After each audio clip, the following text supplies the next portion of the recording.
Suspicion. Suspicion rarely announces itself as a problem. It doesn't kick the door down or raise alarms. It slips in quietly, wearing the mask of wisdom. It tells us we're just being careful, just being smart, just protecting what we've worked so hard to build. In recovery, that voice can sound especially convincing because many of us come from lives where danger was real, trust was risky, and staying alert felt like survival. At first, suspicion feels reasonable. It feels earned. It feels like experience talking. It feels like proof that we've learned something from the pain of our past. But slowly, almost invisibly, it begins to narrow our world. We stop settling into moments and start scanning them. We stop listening and start analyzing. We stop receiving life as it is and start bracing for what might go wrong. Suspicion doesn't feel dramatic. It feels practical. It whispers that openness is naive, that trust should be rationed, and that staying guarded is the same thing as staying clean. And if we're not paying attention, suspicion becomes the lens through which we see everything. Our relationships, our recovery, and even our higher power. What makes suspicion so powerful is that it once helped us survive. It kept us alert when chaos ruled over our lives. It kept us guarded when trust wasn't safe. But recovery isn't just about surviving anymore. It's about learning how to live. And the very instinct that once kept us safe can quietly keep us isolated if we never question it. I'm a recovering addict named Steve, and this is On Life's Terms. This channel exists to explore the real, honest work of recovery, the emotional patterns, the internal battles, and the spiritual growth that actually changes how we live. If you want to stay connected to that work, take a moment to subscribe or follow and walk this journey with us. The pattern of suspicion. Suspicion often becomes a default setting long before we realize it's running the show. It doesn't always feel like distrust. Sometimes it feels like hesitation, like holding back just a little, like needing more information before we fully engage. We replay conversations in our heads, not because something is obviously wrong, but because we're searching for what might be. We question tone, we analyze timing, we read between the lines that may not even exist. Over time, that habit reshapes how we experience people. We stop taking words at face value and start assuming there's always something underneath them. We listen less with our hearts and more with our defenses. Suspicion disguises itself as discernment. We tell ourselves we're protecting our peace, being careful, learning from the past. But suspicion doesn't just protect, it isolates. It limits how much of ourselves we're willing to share and how deeply we allow others to know us. It tells us closeness should be earned, but never quite defined what enough looks like. It also turns inward. We start doubting our own progression. We question whether our growth is real or imagined. We monitor our thoughts and motives constantly, afraid that something is wrong beneath the surface. That kind of vigilance is exhausting, and it quietly erodes confidence. Suspicion shapes our expectations. We anticipate disappointment before it arrives. We prepare for rejection before it's offered. And even when nothing bad happens, we stay tense anyway, waiting for the other shoe to drop. The hardest part is how normal this feels. For many of us, suspicion has been with us for so long that it feels like common sense. But recovery invites us to question even our most familiar instincts, especially when they keep us disconnected from ourselves and from others. Where suspicion comes from. Suspicion doesn't appear out of nowhere. It has roots. It has history. Most of us learned it through experience. When we were using, our lives were shaped by secrecy, manipulation, and fear. We learned to stay alert because consequences were real and often immediate. We learned to read people quickly, to sense mood shifts, to anticipate reactions. Hypervigilance became second nature. It felt necessary, it felt smart, it felt like survival. Many of us learned suspicion even earlier, in families where emotions weren't safe, in homes where silence carried consequences, in relationships where vulnerability was punished, ignored, or used against us. Over time, suspicion became a way to manage uncertainty and protect ourselves from disappointment. When we come into recovery, we don't leave those lessons behind. The substances may be gone, but the survival instincts remain. Early recovery can intensify them. Emotions feel raw. The world feels unfamiliar. We don't yet trust ourselves or the process.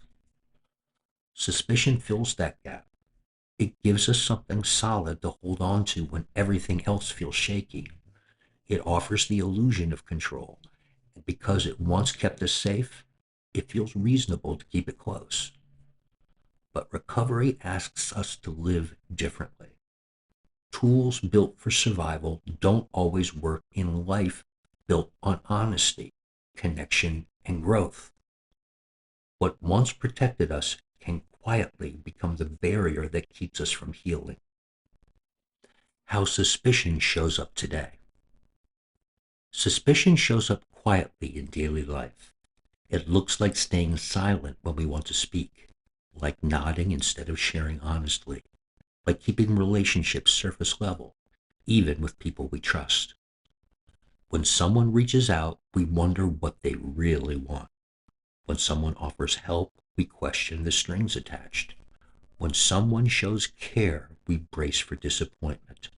Support can feel intrusive. Kindness can feel conditional. Suspicion shows up in recovery spaces too. We listen, but we evaluate. We compare ourselves to others, looking for inconsistencies. We protect ourselves from being influenced, even when influence could help us grow. Internally, suspicion becomes self-doubt. We question our intentions. We second-guess decisions. We replay mistakes long after they're resolved.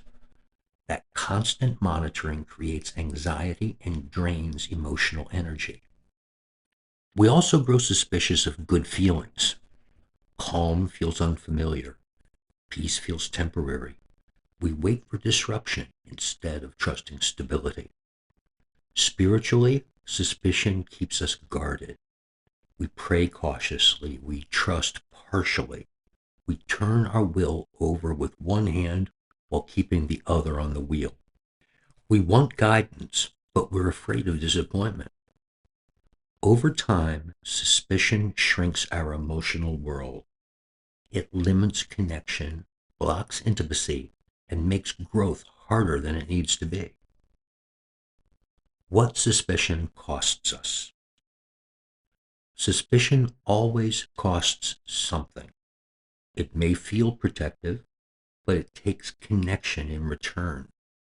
When we don't trust, we don't open. And when we don't open, relationships stay shallow. It steals peace.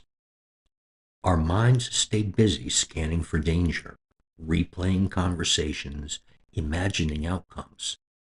Even when nothing is wrong, we feel unsettled and tense, unable to fully rest or relax into the present moment. Suspicion steals intimacy, emotional, relational, and spiritual. We keep parts of ourselves hidden, waiting for proof that it's safe to share. And because no one ever gets full access, we never feel fully known or deeply understood. It steals joy. Good moments feel temporary. Instead of enjoying them, we wait for them to end. Instead of trusting happiness, we question it and brace for loss. We stay guarded, even in moments that are meant to nourish us. Suspicion also steals energy. The effort required to stay guarded is exhausting. We spend so much time protecting ourselves that we have little left for growth, creativity, service, or genuine presence with others. Most of all, suspicion interferes with growth. Recovery requires openness to guidance, to feedback, to change. When suspicion dominates, we resist learning and protect ourselves from transformation. We stay safe, but we stay small. We avoid pain, but we also avoid depth, meaning, and spiritual expansion. The shift in awareness. Working through suspicion doesn't start with forcing trust. It starts with awareness. We notice when suspicion arises and how it feels. Tightness, withdrawal, distance. Awareness creates space between the feeling and our response. We learn to question suspicious thoughts gently. Is there evidence, or is an old survival instinct speaking? We acknowledge fear without letting it lead or define our next move. Communication becomes essential. Suspicion thrives in silence but weakens when spoken aloud. Sharing our doubts with someone safe often shrinks them to size and restores perspective. What felt overwhelming inside becomes manageable when it is named. We learn the difference between intuition and fear. Intuition is calm and grounded. Suspicion is urgent and anxious. This awareness changes our relationship to doubt and uncertainty. We begin to see suspicion as information rather than instruction, a signal that something inside us feels unsafe, not proof that something outside us is wrong. Spiritually, we practice trust in small steps. We allow guidance to be gentle. We stop demanding certainty before we're willing to move forward. We learn that faith grows through experience, consistency, and willingness, not control. Practicing a new way. Practicing a new way means choosing openness even when it feels uncomfortable. It means allowing ourselves to be seen without armor. It means sharing honestly with safe people instead of retreating into isolation. In relationships, it means giving others the chance to show us who they are. It means setting boundaries without building walls. It means staying open without abandoning ourselves or ignoring our needs.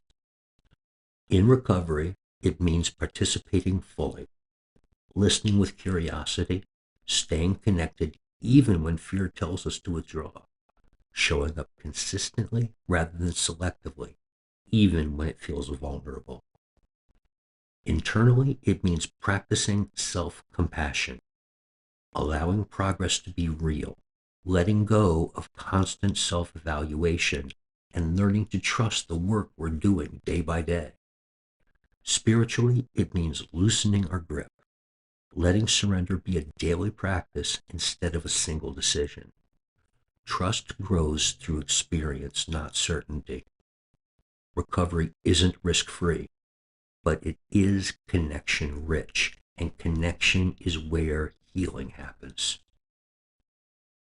Suspicion may still whisper, especially in moments of change or vulnerability, but it no longer has to lead.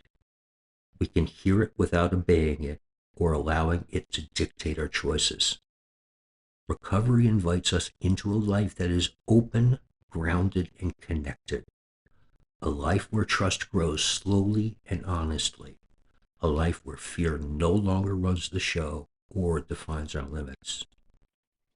Each time we choose openness over isolation, we reclaim freedom.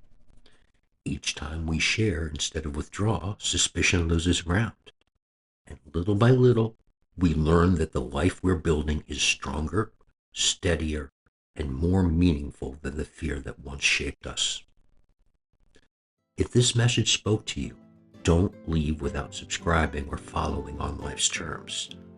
This space exists so none of us have to walk the hard parts of recovery alone. Share this with someone who needs it. Stay connected and keep coming back.